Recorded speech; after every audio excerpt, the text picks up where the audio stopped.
जय श्री कृष्णा, राधे राधे। आप सभी कैसे हैं? आशा करती हूँ आप सभी अच्छे होंगे, तंदुरुस्त होंगे, स्वस्थ होंगे।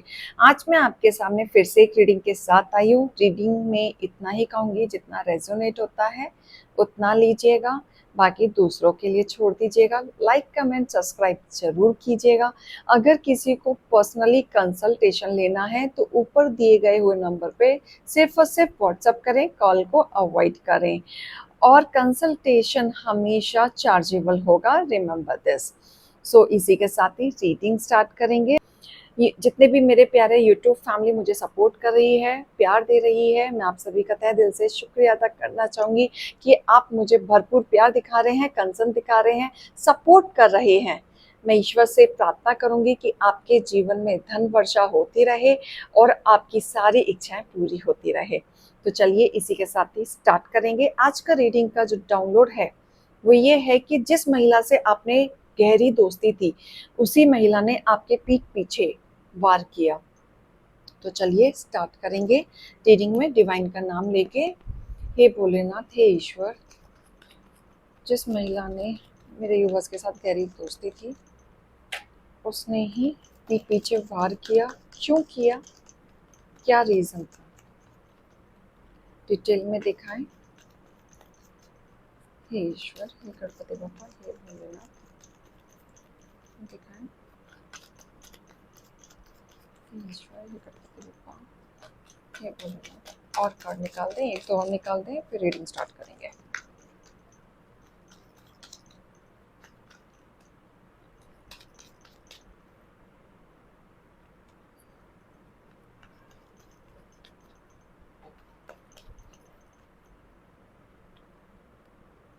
Bottom of the deck.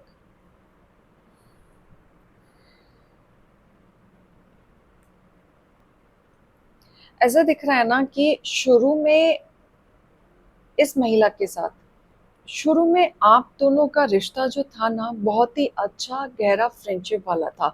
World का कार्ड आया है, क्योंकि मुझे यहाँ पे वर्ल्ड का कार्ड दिखाता है कि आप दोनों के बीच में ना बहुत गहरी दोस्ती, एक दूसरे के बिना ना रह सकते, ना खा सकते, ना पी सकते, कि आपका कोई ना कोई बॉन्ड शुरू में इतना अच्छा था, प्योर था, कंसर्न था एक दूसरे के लिए। और ये जो लेडी है, महिला है, ये कोई भी हो सकता है, बिकॉज ये फैमिली मेंबर में से ही है कोई ना कोई। और ये आपसे एज में छोटा है। ये आपके पार्टनर की सिस्टर भी हो सकती है, बुआ की बेटी हो सकती है, मामा की बेटी हो सकती है, लेकिन ये आपसे एज में छोटा है, जिससे शुरुआत में इसके साथ बॉन्डिंग आपकी बहुत अच्छी थी। या ये लगा लो कि ये जो छोटा बच्चा है, एज में आपसे ज्यादा डिफरेंस नहीं है बट है, ये आपके बिना रह नहीं पाता था, आपके साथ बहुत कंसर्न रहता था, आपसे बहुत फ्रेंडली होता था, फ्रेंडली इस तरीके का कि सारी चीजें आप दोनों के बीच में शेयर होती थी। इमोशनली अटैचमेंट ज्यादा हो गया था आपके बीच में। बहुत अच्छी बॉन्डिंग मुझे यहाँ पे दिख रही है, प्यार, कंसर्न, हर तरीके से। जैसे कि आप कह सकते हो कि मेरी ननद तो ऐसी नहीं है, फॉर एग्जाम्पल मेरी बुआ की बेटी बहुत अच्छी है, हमारे बीच में बॉन्डिंग बहुत अच्छी है। तो इस तरीके का बॉन्ड एक रिलेशन में शादी के बाद का किसी न किसी के साथ आपका बना है, और बहुत गहरा बना है, जिसमें आप लोग एक दूसरे के साथ रहते थे, खाते थे, पीते थे। कई बार तो शॉपिंग पे जाना, बाहर घूमना भी एक साथ हुआ करता था। ये बॉन्डिंग आगे जिस तरीके से बढ़ती गई, बीच बीच में आप लोगों के बीच में तनाव भी आते रहे, स्ट्रेस, एंजाइटी भी आपको इस रिश्ते में फील हुई है, लेकिन आपने बच्चा समझ के अवॉइड किया है कि छोड़ो, बच्चा है, कोई बात नहीं। लेकिन ये सफर आपने किया है, आपकी एंजाइटी हुई है, आपकी चीजें बढ़ी हैं, धीरे धीरे करके जो भी आप दोनों के बीच में बढ़ती गई बातें। ये छोटा बच्चा कहने के लिए छोटा है, लेकिन ये आपसे भी ज्यादा तेज है। कहते हैं ना अम्मा, ये आपकी सास बनी घूमी। कहते हैं ना, जैसे जो क्वालिटी सास में होती है ना, वो क्वालिटी इस लड़की में मिलेंगी, कि हर चीज का जवाब इसके पास, हर चीज की रोक टोक इसके पास, और हर चीज का षड्यंत्र भी कैसे करना है इसके पास। तो इसने परेशान भी किया है आपको बहुत अच्छे से। वो तो शुरू में आप ये कह लो अच्छी बॉन्डिंग जो दिख रही है वो एक दिखावा, या आपको वो पर्सन जानना चाहता था एज अ पर्सन आप क्या हो, कैसे हो, आपसे बॉन्ड बना के आपकी मन की बातें जानना चाहता था, इसलिए वो इतनी बॉन्डिंग बनाई करी। लेकिन ये एंजाइटी आपको दी है, धीरे धीरे ये पर्सन ने आपके साथ गेम खेला है। इस पर्सन ने आपको शो किया है कि कोई बात नहीं, झगड़ा होता रहता है, लेट गो करो, ऐसा तो फैमिली में होता ही रहता है। लेकिन धीरे धीरे ये छोटा सा बच्चा, कहने के लिए आपसे एज में छोटा है, लेकिन ये लेडी ने आपके खिलाफ आपके mother in law, father in law, आपके सास ससुर के भी कान भरने शुरू करे हैं। मतलब लोगों के कानों में आपके खिलाफ षड्यंत्र रचना शुरू किया है, और इतनी सफाई से किया है कि आपको पता तक नहीं था कि ये कौन कर रहा है, हमारे घर में कौन कर रहा है, कौन इनके कान भर रहा है। क्योंकि यहाँ पे आपके सास ससुर भी अगर आपके खिलाफ हुए हैं तो इस बच्चे की वजह से, इस लेडी की वजह से, इस लड़की की वजह से, इसके वजह से हुए। जैसे कि मुझे देखा जा रहा है कि ये लड़की बहुत तेज, जैसे इसकी भी नजर आपके पार्टनर के डिजायर्स पे रहती है, लेन देन पे रहती है, हमेशा लड़ाई झगड़ा, नेगेटिविटी, इतना दिया, इतना क्यों नहीं दिया, क्या मैं इतना ही लूंगी, ऐसी मुझे लड़ाई नजर करते हुए आ रही है। क्योंकि यहाँ पे जो बच्चा दिख रहा है वो कहीं ना कहीं आपके पार्टनर का बहन भी हो सकती है। तो यहाँ डिजायर्स की नजर है, जिसकी वजह से हर बात पे उसने लड़ाई झगड़ा विचार, घर का माहौल खराब किया है। आपके घर में अगर एग्रेशन वाला मोड़ रहा है तो इस लड़की की वजह से, जिसने आपका जीना हराम किया हुआ था। ऐसा देखा जा रहा है कि आपके अंदर ना बहुत क्वालिटी है, आप बहुत ब्रेव, सुंदर, एकदम संस्कारी एंड घर को लेके चलने वाले। आपने हमेशा ये सोच के कॉम्प्रोमाइज किया कि कोई बात नहीं, मैं बड़ी हूँ, वो छोटी बच्ची है, लेट गो करो, इससे क्या बोलना, इसे क्या करना। ये सोच के आपने समझदारी दिखाई, आपने अपने रिश्ते को ग्रोथ की तरफ देखा और आप आगे बढ़े। ये पर्सन ने ना आपको तब भी परेशान किया जब आप कंसीव कर चुके थे। मुझे ये दिख रहा है कि जब आपने कंसीव किया था तब भी इस पर्सन ने आपके साथ बहुत थॉट प्रोसेस गेम खेला है, परेशान किया है। अल्टीमेट आपके सास ससुर को इतना फर्क नहीं पड़ता था जितना ये अम्मा बने घूमती थी, जितना ये आपके बीच में टांग लड़ाती थी, आपके में इंटरफेरेंस करती थी। और अगर आपके सास ससुर भी आज की डेट में खिलाफ हुए हैं तो आपके इस लड़की के वजह से हो सकता है। मुझे ऐसा दिख रहा है कि जैसे आप घर से दूर रहते हैं और आना जाना ट्रैवल है आपका, कभी कभी मिलना मिलाना है, और हो सकता है कि ये जो लड़की है इसकी शादी हो गई हो और ये दूर चली गई हो, ये भी हो सकता है। क्योंकि यहाँ पे कुछ तो ट्रांजिट चेंजेस आया है। क्योंकि जिस लड़की से आप बचते फिरते थे या लेट को करते थे बच्चा बच्चा समझ के, उसकी शादी हो सकती है कि कहीं दूर दिख रहा है कि चली गई है। बहुत कम मिलना मिलाना होता है अब इस लड़की से। लेकिन कहते हैं ना कि इंसान कितना भी दूर हो जाए, फोन कॉल्स आजकल चल गए हैं, तो हमेशा अभी भी आप चैलेंज फेस करते हो। आपको ऐसा लगता है कि इसको दिक्कत क्या है, चैन से खुद में नहीं रहना है, अपने परिवार को तो नहीं देखना है।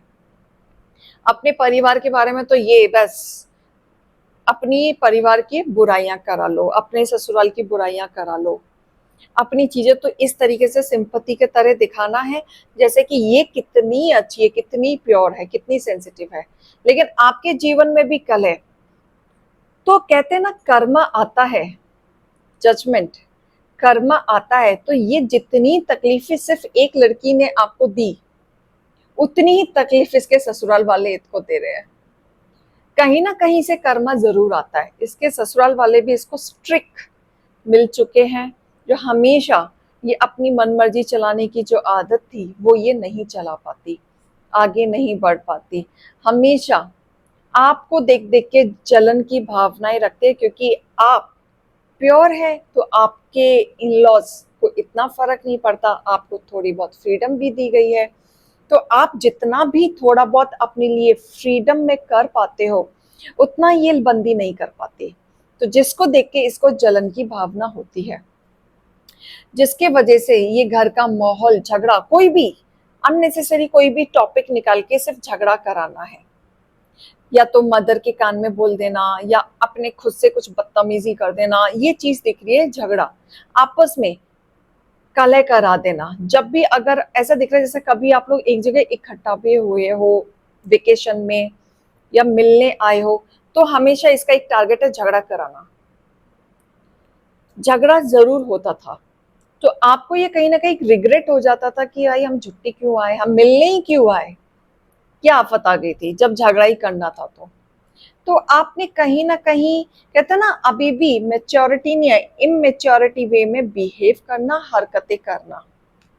यहाँ पे विचार, जैसे कोई बड़ा आदमी है उसके भी विचार बिगाड़े गए हैं, ये पर्सन के भी विचार, जो ये आपकी इन लॉज हो सकती हैं, मदर इन लॉ हो सकती हैं, कोई दादी हो सकती है, कोई बड़ी हो सकती है, इनके भी विचार पूरे बिगाड़ने में इस लड़की का हाथ हो सकता है, क्योंकि ये तो बच्चा है, एज में है, तो हाथ इन्होंने पूरा साथ दिया है मदर इन लॉ के भी थॉट प्रोसेस बिगाड़ने में। चैलेंजिंग आप आज भी फेस कर रहे हैं, आपको समझ नहीं आता कि क्यों फेस कर रहे हैं। शादी हो गई, सब कुछ हो गई, फिर भी आपका पीछा नहीं छोड़ रहे, लेकिन आप फिर भी इतने प्योर हैं, इतने पीस माइंडेड हैं, इतनी ग्रोथ के बारे में सोचते हैं, आप एक ना एंजल की तरह हैं।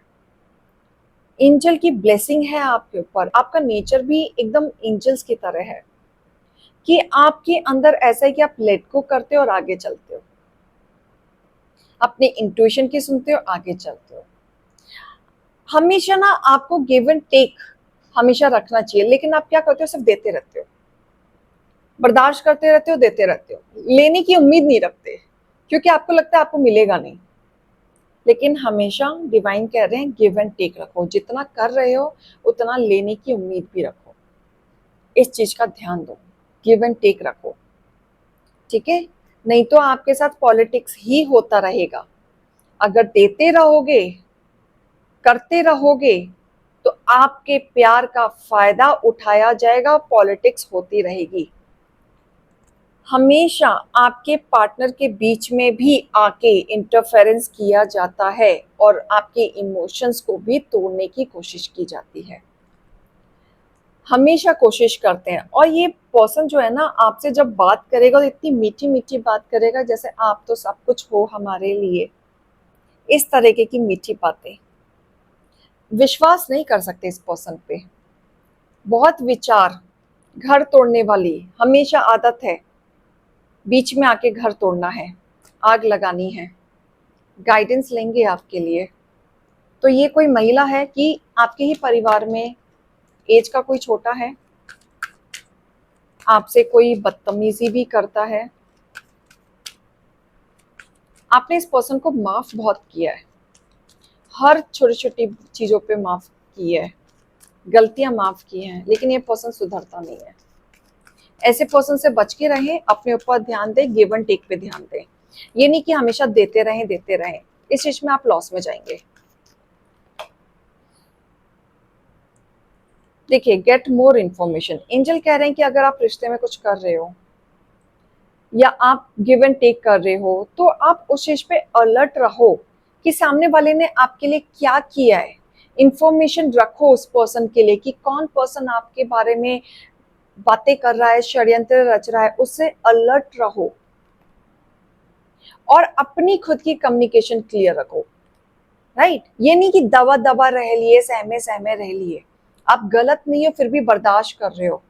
कम्युनिकेशन क्लियर रखो, साफ सुथरी चीजें क्लियर रखो, क्योंकि आप अपने रिश्ते को हमेशा बचा के ले चलोगे, आपको कोई नहीं छू पाएगा, क्योंकि आपके रिश्ते में सक्सेस है, आप आगे बढ़ोगे, आपकी लाइफ में रोमांस भी रहेगा, उसको भी कोई नहीं छेड़ पाएगा। राइट, लेकिन आपको थोड़ा सा चीजों को हैंडल करके चलना है। रिकवरी आ रहा है, अगर रिश्तों में अभी भी ऊंच नीच चल रही है तो रिकवरी दिख रही है। और एंजल्स क्या कहना चाहेंगे, एक और गाइडेंस ले लेती हूँ कि और एंजल्स आपको क्या बोलना चाहते हैं।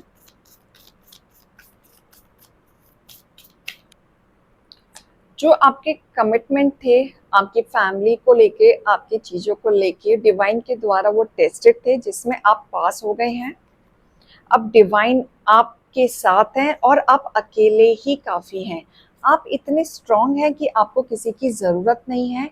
आप इम्पॉसिबल चीज़ों को पॉसिबल कर देते हैं। तो ट्रस्ट रखें अपने रिश्तों में। जिस तरीके से आप चल रहे हैं, आगे चलते जाएं, क्योंकि आप एक कंफर्ट जोन में आ चुके हैं। पहले आपको चीज़ें समझ में नहीं आती थी कि आपके खिलाफ कौन गेम खेल रहा है, कौन नहीं खेल रहा है, लेकिन धीरे धीरे आपको एंड ऑफ द डे ये क्लियर हो गया है कि खेल कौन रहा है। आपके पीठ पीछे आपका मीठा बन बन के आपके साथ गेम कौन खेल रहा है।